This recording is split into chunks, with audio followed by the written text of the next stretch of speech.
ज्ञानेश्वर भिवगडे यामध्ये डॉक्टर राजेंद्र प्रसाद यांचा जीवन परिचय आहे।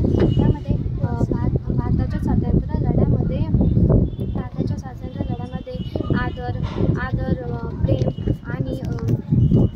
प्रेम आणि जिज्ञासूपणा व देशभक्ती अशा सर्व गुणांनी परिपूर्ण अशा लहानशा खेळामध्ये जन्मलेले डॉक्टर राजेंद्र बाबू यांचा जन्म 3 डिसेंबर 1984 मध्ये बिहार राज्यामध्ये सनद जिल्ह्यातील जळगाव येथे झाला। तेव्हा त्यांचे वय 9 वर्ष होते। तेव्हा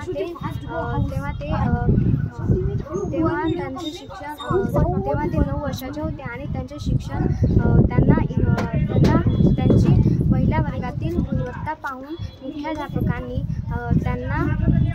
त्यांना बोलवायला धाडले व तेव्हाचे मुख्याध्यापक खूप कडक व शिस्तवृत्तीचे होते। त्यामुळे डॉक्टर राजेंद्र प्रसाद यांना खूप घाबरले होते आणि त्यामुळे ते तेथे गेले आणि त्यांनी प्रश्न विचारला की सर आपण मला का बोलावले आहे? तर त्यांच्या मुख्याध्यापकांनी सांगितले तुझ्या पहिल्या वर्गातील गुणवत्ता पाहून मी तुला 3ऱ्या वर्गामध्ये टाकणार। ह्यामुळे डॉक्टर राजेंद्र प्रसाद यांना खूप आनंद झाला आणि त्यांचा आनंद गगनात मावेनासा झाला।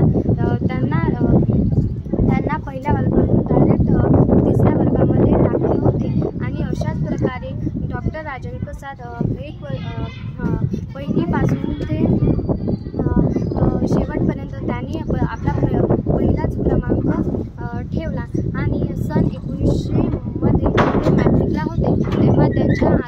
तेव्हा त्यांच्या आजारपणामुळे त्यांना परीक्षा देता आली नाही, पण त्यांनी पुढच्या वर्षी 1902 मध्ये त्यांनी मॅट्रिकची परीक्षा दिली आणि त्यामध्येही त्यांनी त्यांच्या बुद्धीचा परिचय करून त्यांनी 20,000 विद्यार्थ्यांमध्ये कोलकाता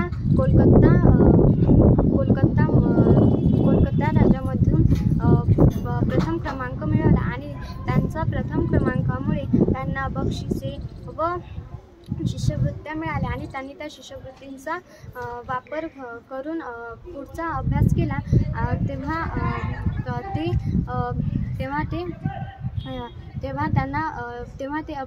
ते भरपूर अभ्यास करायचेच, पण ते वाङ्मय जे पुस्तक वाचायचे त्यांना वाङ्मय हा विषय मुख्य होता आणि पण त्यांना इतिहास अर्थशास्त्र गणित हेही विषय प्रिय होते। त्यांना प्रफुल्लचंद्र राय आणि सुभाषचंद्र बोस यासारख्या मान्यवरांनी त्यांना शिकवले आणि तेव्हा ते काही दिवसानंतर त्यांनी